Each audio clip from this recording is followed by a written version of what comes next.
নমস্কার বন্ধুরা, সহজ গণিত ইউটিউব চ্যানেলে আপনাদের স্বাগত। আজকের বিষয় শূন্যের জন্মকথা। ইতিহাস থেকে আধুনিক গণিত কিভাবে একটি সাধারণ প্লেস হোল্ডার বা ফাঁকা জায়গা হয়ে উঠল গণিতের মহানায়ক, চলুন দেখে নেওয়া যাক। বিখ্যাত বিজ্ঞানী আলবার্ট আইনস্টাইন একবার বলেছিলেন, ভারতের কাছে আমাদের অনেক ঋণ, কারণ তারা আমাদের গুনতে শিখিয়েছে। শূন্যের এই যাত্রাটি মূলত তিনটি ধাপে বিভক্ত। প্রথমে শুধুই একটি ধারণা, এরপর স্থানধারক বা প্লেস হোল্ডার এবং সবশেষে একটি পূর্ণাঙ্গ সংখ্যা। শূন্য ছাড়া গণিত ছিল এক ভয়ানক দুঃস্বপ্ন। রোমান সংখ্যায় বড় অঙ্ক কষা ছিল প্রায় অসম্ভব। উদাহরণস্বরূপ 1908 লিখতে গেলে রোমানরা লিখত MCMVIII, MCMVII। সেই সময় ক্যালকুলাস বা জটিল কোনো হিসাবের সুযোগই ছিল না। প্রাচীন ব্যাবিলনীয় ও মায়া সভ্যতায় শূন্যের ব্যবহার ছিল ঠিকই, কিন্তু তারা একে ব্যবহার করত কেবল ফাঁকা জায়গা বা গ্যাপ হিসেবে। যেমন 101 লেখার সময় 1 ও 1-এর মাঝের ফাঁক বোঝাতে এটি লাগত। কিন্তু তাদের কাছে শূন্যের নিজস্ব কোনো গাণিতিক মান বা ভ্যালু ছিল না। ভারতই সেই দেশ যেখানে শূন্য পেল তার প্রকৃত সত্তা।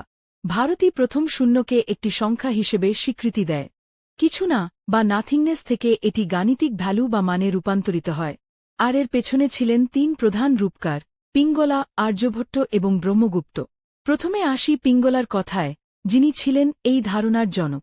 200 খ্রিস্টপূর্বাব্দে তাঁর ছন্দসূত্র গ্রন্থে তিনি প্রথম শূন্য ধারণাটি ব্যবহার করেন।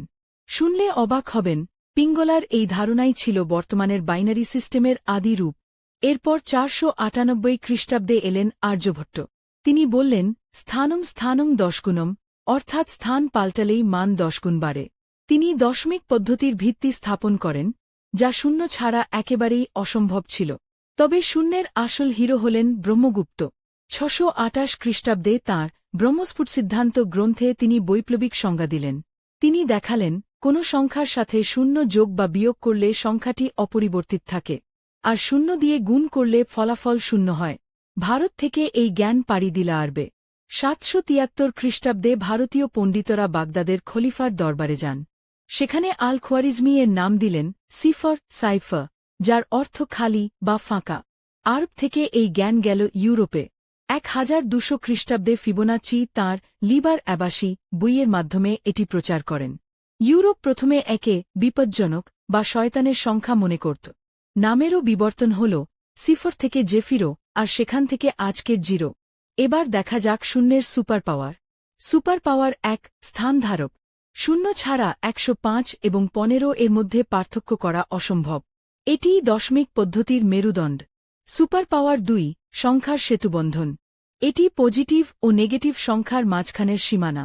মূলত পূর্ণ সংখ্যা এবং বাস্তব সংখ্যার অবিচ্ছেদ্য অংশ হিসেবে শূন্য কাজ করে। সুপার পাওয়ার 3, আধুনিক বিজ্ঞানের ভিত্তি।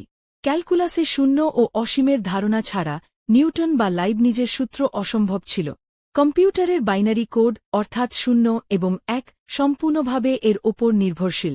এমনকি ব্ল্যাক হোল ও মহাকাশের শূন্যতা বোঝার চাবিকাঠিও এই শূন্য। শূন্য নিয়ে কিছু বিভ্রান্তিও আছে, যেমন শূন্য দিয়ে কি ভাগ করা যায়। ব্রহ্মগুপ্তের একটু ভুল ছিল, আধুনিক গণিতে এটি অসংজ্ঞায়িত বা আনডিফাইন্ড। আর শূন্য কি জোড় না বিজোড়? উত্তর হল, শূন্য একটি জোড় সংখ্যা, কারণ 2 দিয়ে ভাগ করলে কোনো ভাগশেষ থাকে না। পরিশেষে শূন্যের জয়যাত্রা এক ঐতিহাসিক টাইমলাইন। পিঙ্গলা থেকে আর্যভট্ট, ব্রহ্মগুপ্ত হয়ে আল খোয়ারিজমি এবং ফিবোনাচ্চি। কিছু না দিয়ে সবকিছুর ব্যাখ্যা।